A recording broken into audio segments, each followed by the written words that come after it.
And I hope you guys are excited about learning about creating a vegan business, a wellness business. So if you would all help me in welcoming Ellen Majors, please.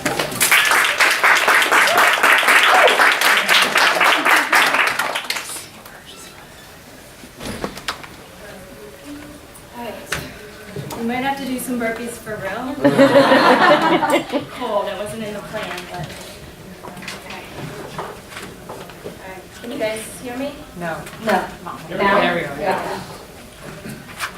How are we doing?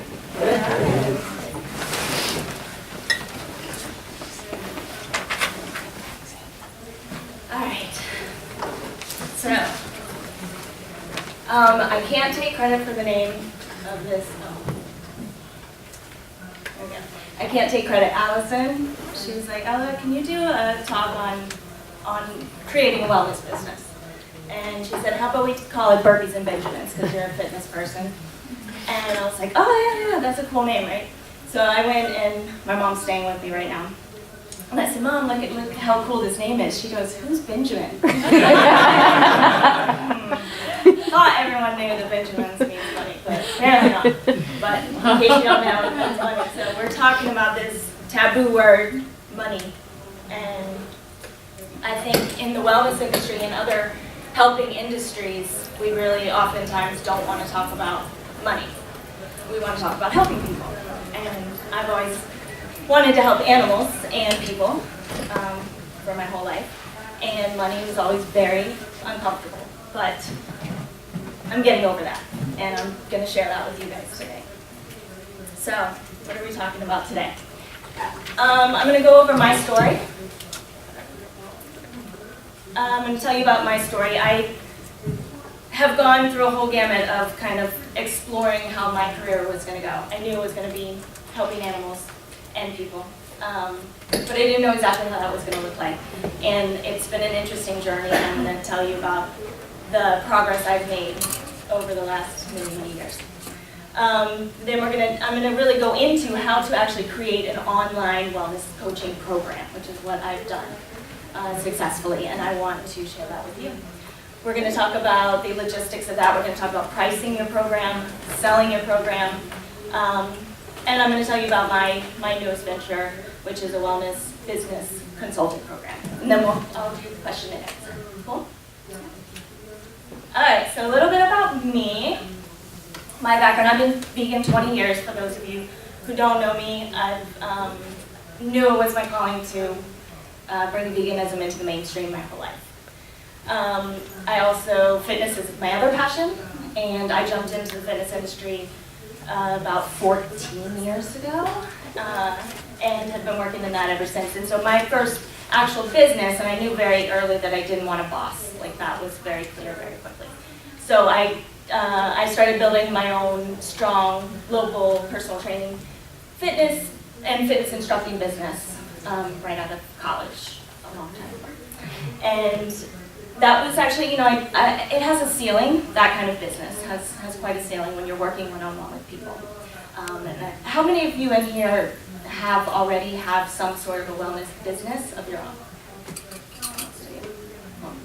And by the way, how many of you are like totally satisfied with how much money you're bringing in? Yeah, I hear you. Join the club. Yes. So I started with this personal training fitness business. I knew it wasn't my calling though. I knew I had to work on the vegan thing. But locally here, especially in South Beach and in LA and New York and some other places, it grew pretty quickly. Here in Miami, a little on the slower side. So 14 years ago, for me to try to create a local business where I was helping people transition to a vegan diet, I knew it was just not right. That wasn't going to work back then. About 4 years ago, I said, okay, I've had it. I got to do something. I'm going to build a brand.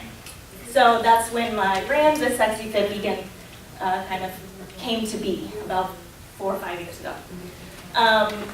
And that was going to fulfill my calling, right? So I got to really focus on building this brand where I'm bringing veganism into the mainstream. I could, with a website, I built a website, a blog. I started, doing things to get credibility and exposure through social media, guest appearances, podcasts, things like the Seafood and Wine Festival.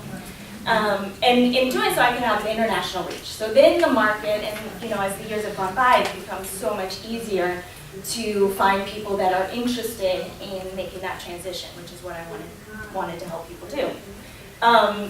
So I went about 4 years working on building this brand, and from the outside, it looked like huge success, right? I even got a publishing deal. I got a book published in 2015. And I had this big reach, and people knew who I was, or started to know who I was. Yet I was making nothing, zip, for 4 years, working my butt off, So I had my personal training still as my bread and butter, and then every other second I had, I was building this brand. I was, putting out content, working, putting together the website, building it, growing it, SEO, all this stuff. Yet I was still barely covering my bills. Like $4,000 a month, I would say, a year ago. Okay, I got tired of that. Even with exposure, I got bodybuilding.com, I got personal trainer of the month, I got 50 hottest trainers in America in Shape Magazine, and I'm getting called to do workshops in China. Yet I'm still making nothing. It's frustrating, right? You can all imagine.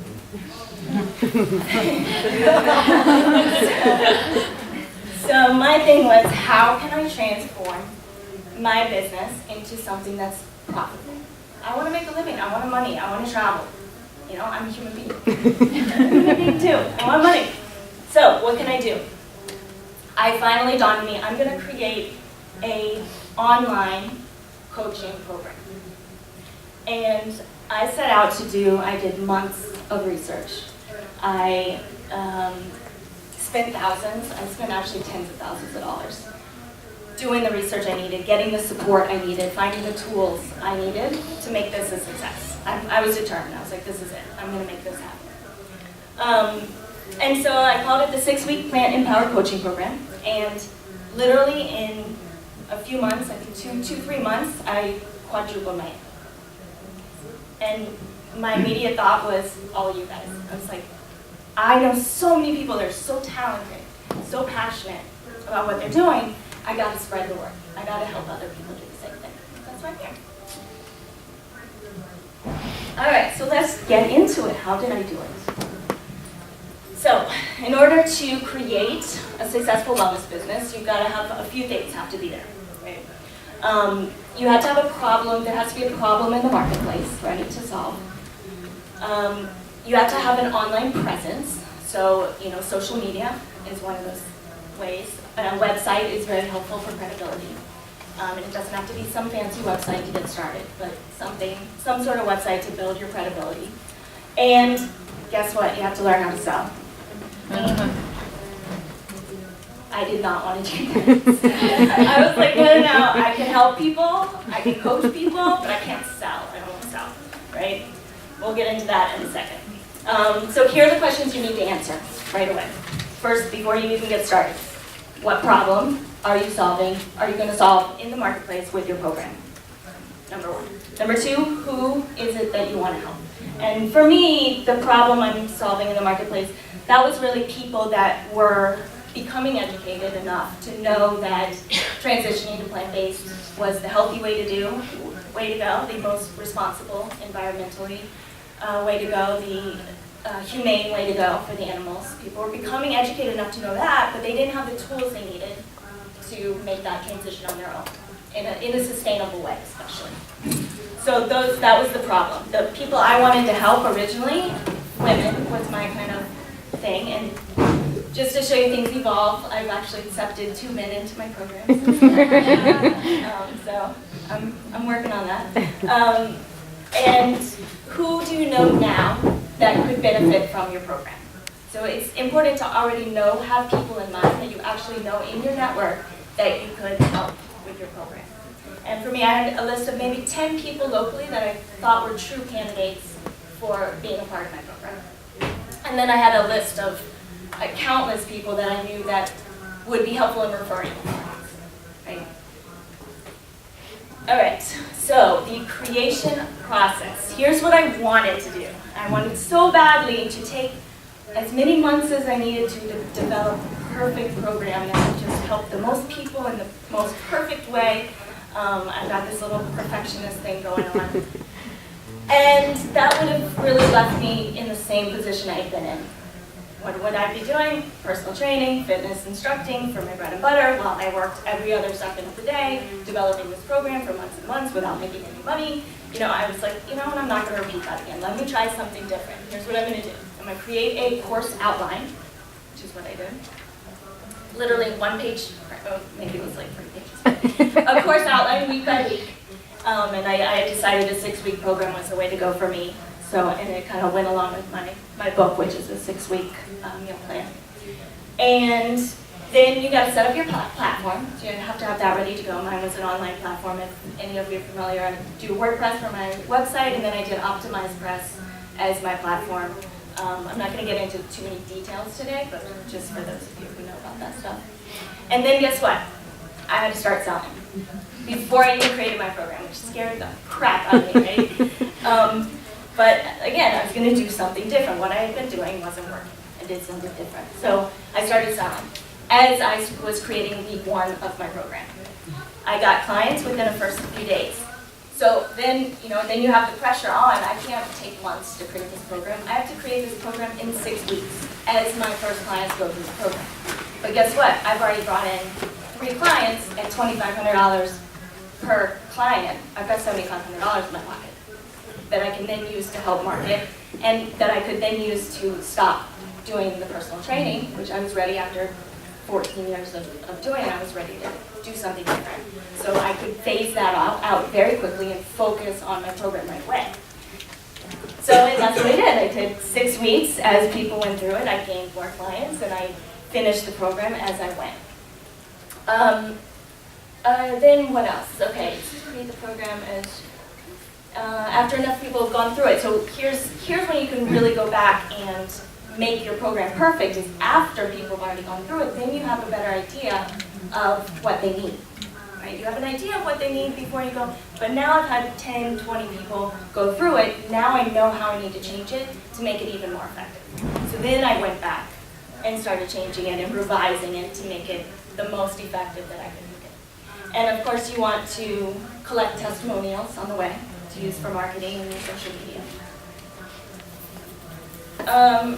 All right, I'm not going to walk through the program online, but I did get a few screenshots just to give you an idea of the platform. So this is like the home page of the actual program. They go to it, you can see at the top, there's weeks 1 through 6. I've got lessons under each week. We got about 5 lessons for each week. I developed things like, as I went, I had my program participants do a pledge at the beginning. One of the things I wouldn't let them focus on was weighing themselves, because people are coming in, sure they want to lose weight, right?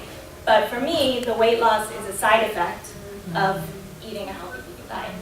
So I said, we're not focusing on a number on the scale, we're focusing on learning the tools that you need to take you the rest of your life eating healthy and feeling good. So I make them take a pledge at the beginning. That's something I developed months after I started the program, when people were like focused on the weight. I'm like, oh, this is not what we're doing. So I developed this pledge, and that's just an example of things you develop as you go to make it more successful for people. So I did that. So then you'll see week 1, lessons A through D, and I did videos for each lesson has a video. Then I did a PowerPoint, and I did a voiceover. So it was like, pretty full lessons, and then I supplemented that with coaching from me. And we did on phone, and I had people already from, I think in my first group I had Norway and France, literally all over the world, which is super exciting.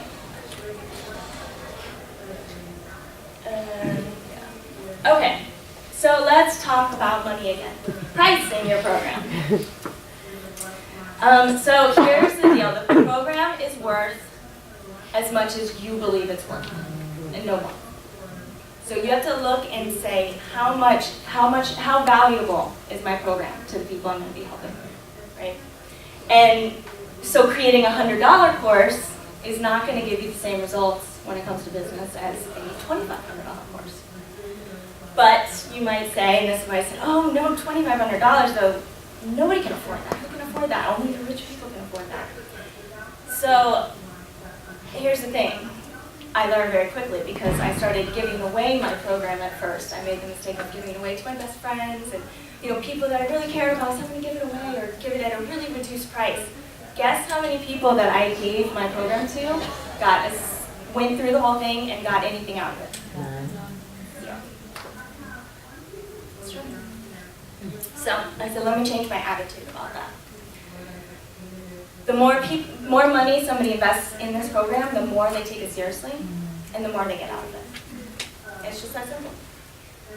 And when you do think about it, you can think about it logically, like how much medical bills are going to cost these people later on, how many thousands of dollars more they're going to save because of this program. That and just the fact that the more money someone spends, and they're doing something that's very difficult, changing habits that they've been eating a certain way their whole lives, they're trying to change these habits. And I've developed a program that's actually going to help them change their habits in 6 weeks for the rest of their lives. How much is that worth? At least $2,500. That's pretty cheap, if you think about it. So I had to change my attitude because I'm like probably most of you are like, oh no, I want to help everybody. And if I make it $100, then everybody can do it. Nobody's going to get anything out of it. And those people that do get something out of it, they're going to tell their friends, and they're going to inspire their people, and it's going to be this snowball effect. So I had to change my attitude, and I think that's important because most of us in the helping industry wanted to just help everybody, and that's understandable. But we also, this is about a business as well. And yeah, like I said, you have to believe in it 1,000%. And you will not sell it. If you get on the phone with somebody and tell them about your program, not sure that it's worth what you're saying it's worth, no way. No, it's not. You have to believe in it. And it's a process for us. Who in here considers themselves a salesperson? Who would say I'm not really a salesperson? Yeah, that was yeah. Oh, there we go. Yeah, so we have to change our thinking because we got to step outside of our box. For those of us who do not consider yourselves a salesperson, if you don't sell your program, you don't help anybody. We have to be salespersons. It's just part of the job. Yeah. Well, as a salesperson, I hate that word, and we're taught like sales is a bad word.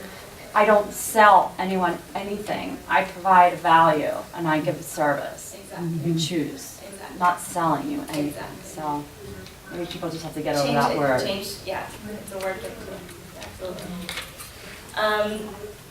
And we have to think also, there's this big taboo about the money. It's money, okay? Changing your life forever, there's nothing more valuable than that. Also, I do not like talking on the phone. I'm not a talk on the phone kind of person. And that has to change too. If you're going to do an online coaching program, you're going to be talking on the phone. It's just the way it is. So I had to step outside my box. I had to say, you know what, I'm whoever I say I'm going to be. If I say I'm not a talk on the phone person, I'm not a talk on the phone person, I'm not going to do well. So I had to just step out of that box. So it's about stepping outside your box, having the bigger picture in mind, and doing what you need to do. All right, so logistics. How do you get your clients? You can start without spending any money through direct outreach. And so what does that mean? Start talking to everyone all the time, wherever you go, whoever you meet. That's what I did. Hi, I'm Ella. Oh, did you hear about my coaching program? Everybody. That's how I got started. So you want that to be your introduction. Anybody you talk to, you got to talk about your program. You're going to do everything you can to get the word out about your program from the very beginning. Social media, of course, is huge. You want to mention it on all your posts. And one of my fears was, people are going to get sick and tired of hearing about my stupid program.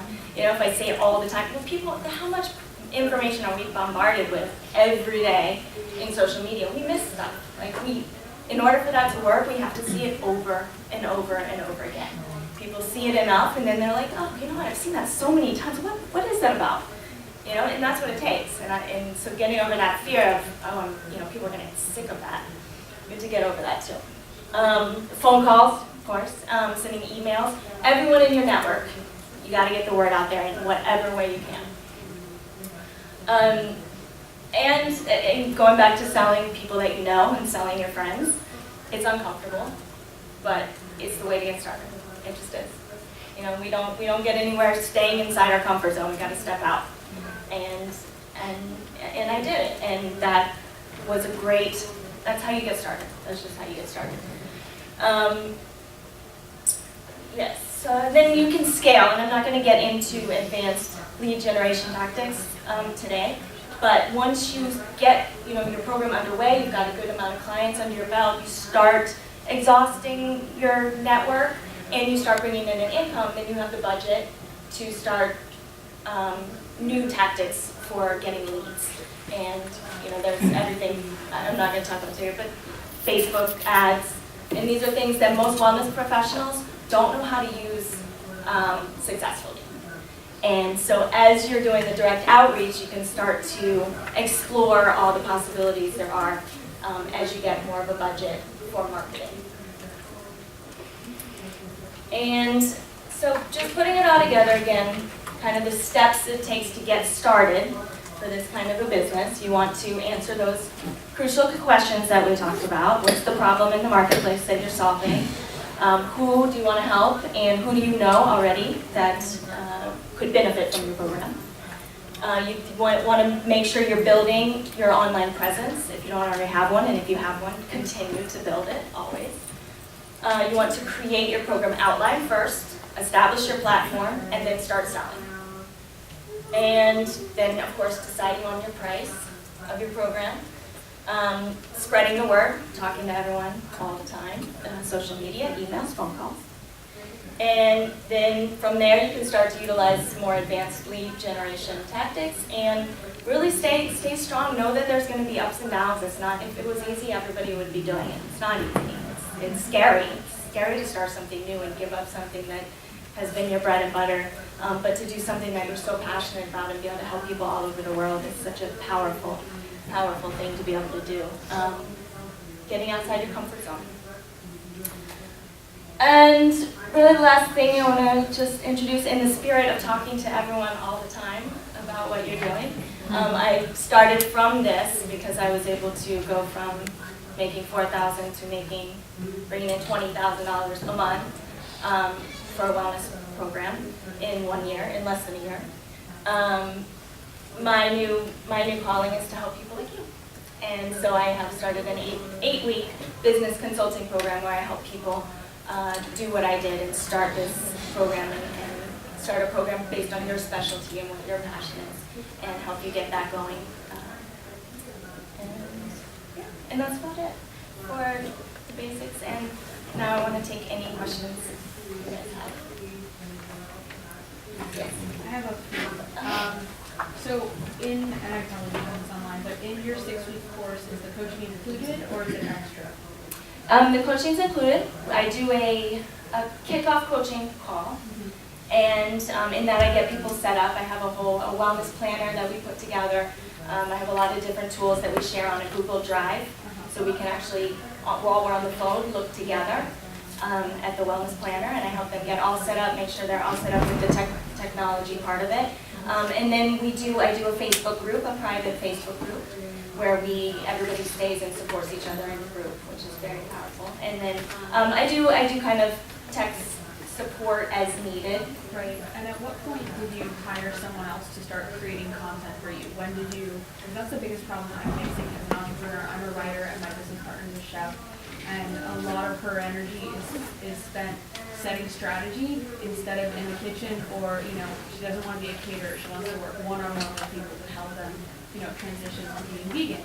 And she has a very large following, but monetizing it has been a struggle because we're both constantly curating content. So my question is, at what point did you have someone else come on and create the content? Because I can do it all, but I can't do it all. And you're talking content for the program, the website? The program for your website, your social media. I mean, and I'm a millennial, and I'm Generation Y, but I'm on the border. But I like to say I'm a millennial because then it impresses people like, wow, you're actually like some of your stuff together. But I spend all day, every day, while doing other things, creating content to keep the audience engaged. But when do I have time to sit down and create an outline? You know, I need someone to keep the content going at the same time. So that's why I was asking, when did you bring someone on to create your content? Well, I started getting guests. I have guest bloggers that volunteer, and I had to kind of let some of that go for a little bit. Okay. I had to pick and choose what I was going to focus my energy on, and that was a difficult thing for me too, because I was saying I need to make sure my newsletter goes out every week with new content, and you can't do it all yourself. And for me, I had to kind of say, okay, if my newsletter doesn't go out every week for this first 2 months while I'm putting this program underway, it's not going to be the end of the world. So you have to pick and choose. And then for me, I did start to get more guest bloggers who were interested in writing content. And for me, it was hard to let go. I don't know for you, but it's hard to let someone else put content out and you to put it out, knowing that you can probably do it a little more how you want it to be done. But you got to pick and choose sometimes. And one last question, did you ever start with your a trial price for your 6-week coaching program? Like, did you start at $1,000 and then bump it up, or did you just go for $2,500 and just stick to your price? I started at 25 and I stuck to 25. I'm assuming you recommend that. The rule, yeah, that was kind of from the research and the support that I was able to get.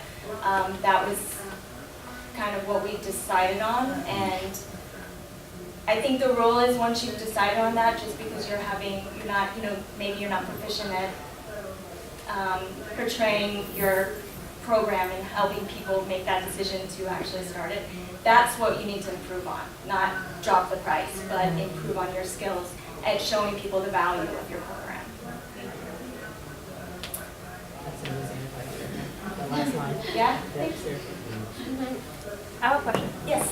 What role do you think it played, the fact that you had already been featured in these major publications and these other, and then you had a very strong following in what you were able to price your business and your ability to capture people to come on? Well, it's definitely helpful in a lot of ways for the direct outreach, I think, especially. But when I started doing the Facebook ads, for example, a lot of people had never heard of me. So, but then and some of them didn't go on and do much research. When I talked to them on the phone, they was like, how much do you know about me? Oh, not much. I just saw your ad and it looked interesting, and I loved that you said you don't have to count calories. You put the right content out, and then it's all about having that conversation with the person. But of course, having recognition and having content out there and having a whole website, that's helpful in just giving you credibility. But it's not everything. It's not. If you have the right conversation and you learn the skills of having that conversation with somebody and connecting with them and showing them how your program is going to solve their problems, then it's still possible. Yes. What do you say to yourself when you're doing everything you should be doing and you're in the flow, but then all of a sudden you're just you just want to give your job to someone else? Do you have a way that you talk to yourself, or is there a mantra, or maybe, I don't know, what do you do? Are you talking from personal experience? We all get there. Yeah, of course. So how do you break through? I keep, in redeveloping my program, that was one of the things, it's a mindset thing. So when I ended up revising my program, it was funny because I didn't add more information about how to eat better or how to make sure, it was mindset information. And that was, I think, probably in part for me, but it's for everybody, no matter what you're trying to do. You go through those phases of saying, this is not working. I want to give up. This is too hard. I don't feel motivated today. You're going to have those days, and it's about really looking into yourself and saying, what am I doing this for? Reminding yourself of what you're in it for. Reminding yourself that we're in this life for, we only have one life, and we have a direction, and we've made that decision that that's what we're doing, and to just push through and fake it till you make it sometimes. If you're having a bad day, say, I'm having a bad day, but I'm going to fake it till I make it, and then you'll be back. You go through those ups and downs. Can you give some tips on how you were able to sell on the phone? How that works? Yes. The big rule of making that connection with somebody is asking the right questions. It's not about you talking, it's about you asking and listening. So connecting with somebody on the phone and kind of getting to their root issue, because a lot of people will come onto the phone with surface issues, and they'll kind of laugh about it even. They say, oh, I've been trying to lose weight for 20 years, ha ha. And, and I've got diabetes, and ha ha ha. And me, I'm like, I'm Southern, and I want to be, oh yeah. But no, it's like, that's serious. That's not funny. And you want to connect with them, but you want them to realize the power of of realizing how serious your situation is before you can make changes.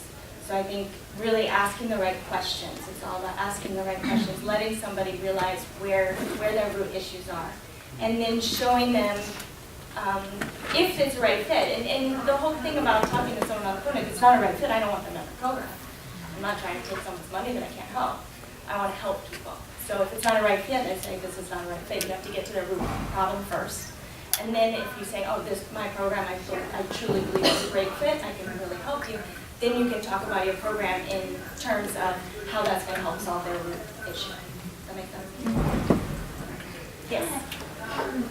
On a day-to-day basis, how much time do you spend creating the program and were you spending all your free hours on that? Or were you setting a chunk of time in the day, every day? Or how did you find the way to do it? Yes, so for the 6 weeks of creating our program, I didn't sleep. That's what I did. And if I would have done it, if I had spread it out over months, I mean, I could have done that. Or I could not sleep for 6 weeks and get it done. And that's what I did. And that allowed me to be able to phase out the personal training, which gave me a lot more time, a lot more energy I could spend on that. So it was a hellish 6 weeks of putting that, and nerve-wracking. I'm like down to the last minute, I gotta get this up for this person this week, but it was worth it. Can you give us a quick overview of what you provide a health client and what you think are the things people most respond to, types of help that they need? In terms of my program specifically? Yeah, and just in general on your program. Okay, yeah. So my program is really about, it's a wellness program, and it's for anybody that's knows that they're ready to make the transition. Some of them are junk food vegans, not knowing how to do more of a plant-based vegan diet. Some of them are out of not having been exercising, so we cover all of those bases. And then the mindset piece, which a lot of people don't know how bad they need it until they get into the program. They just think it's about the food, but it's not just about the food. So it really covers anyone who wants the knowledge, number one, of how to make a transition to a fit, healthy, plant-based diet. Number two, they get the application of that to their lives based on them. I do very individual. I also have my master's degree in social work, so I work with people very closely on their individual needs. So we look into their schedule, their likes and their dislikes. There's so many cookie-cutter diet plans and exercise plans out there that aren't sustainable for most people because they don't fit into their lifestyle or their likes or their needs. So it's really important for me to give people the tools, not give them a diet, but to give them the tools to be able to create their own plan. And so by the end of the 6 weeks, we kind of tweak that plan as they gain more knowledge and they gain the tools. They've created basically a plan for themselves by the end of that 6 weeks, and they're confident, they're ready to go on the rest of their lives. So it's customizing around what they want. Yeah, and that's why it's worth more than putting out a plan. That's easy to do. I have a book for that. It's $17 at Amazon. So people who can't or are not willing to make that commitment, I have a great book that has a sample 6-week meal plan with over 100 simple recipes. And for some people, that's enough. And for those people, great, get my book for $17 and go do it. But for a lot of people, that's not enough to make that sustainable transition. Because you're combining like the whole online plan and the online personal coaching, how much time do you think you spend on each person? And have you thought about what would you do once you get so many people that you can't, do it so individual? Yeah, so the progression on that, you go to more group stuff. Okay. And so there's, and I haven't gotten there. It's kind of an evolution. You kind of do it as you go so you can see what's working. And I've been through lots of different phases. You know, for a phase I was spending a lot more individual time with people. But I was finding that wasn't even as much effective as I thought it would be, because when you're holding someone's hand to a certain degree and they start to count on you more than they're counting on themselves, it actually seemed to be counterproductive, which is not what I thought it was going to be. But I had to learn that on my own, because I had people telling me, no, you're spending way too much time. I'm like, but that's what they need. That's what they need for me to spend all this time with them individually. And it turned out not to even be the case. So I really now focus on that first big coaching call with them. And then we do a lot of group stuff and group Q&A calls. So I have like that software go-to meeting where it can have 20 people on the call. And then you expect people, if they're going to make a commitment to do the program, they need to be committed to make it to a group call where they can get all their questions answered, get the support they need, get me. So that's how you scale it, is do more group stuff. Take us through a walk of a day in the life of your day as an entrepreneur, right, in your business. Well, And then how many hours, what I'm trying to find out is balance, essentially, so I'll give you those. yes. Well, my own workouts come first. So you've answered my question. You just said it. I want to know, I know are you if I'm still? not happy, if I can't do what I need to do for me, I'm teaching these people, I'm telling these people on the phone, you put everyone else first in your life for so long, it's time to put yourself first now. And they know it. They just need someone to kind of say, yeah, that's what you need to do. So I have to do that for myself first. So I schedule where I want to do my workouts. I do kickboxing, I'm a kickboxer. So I do my kickboxing, I've got into yoga, so I do kickboxing and yoga almost every day, because that's what I like to do. But then I have weird hours, I get up early and... You've answered my question, I'm good. Yeah, you gotta be happy yourself. If you don't live it, you're not gonna teach it. Thanks, guys.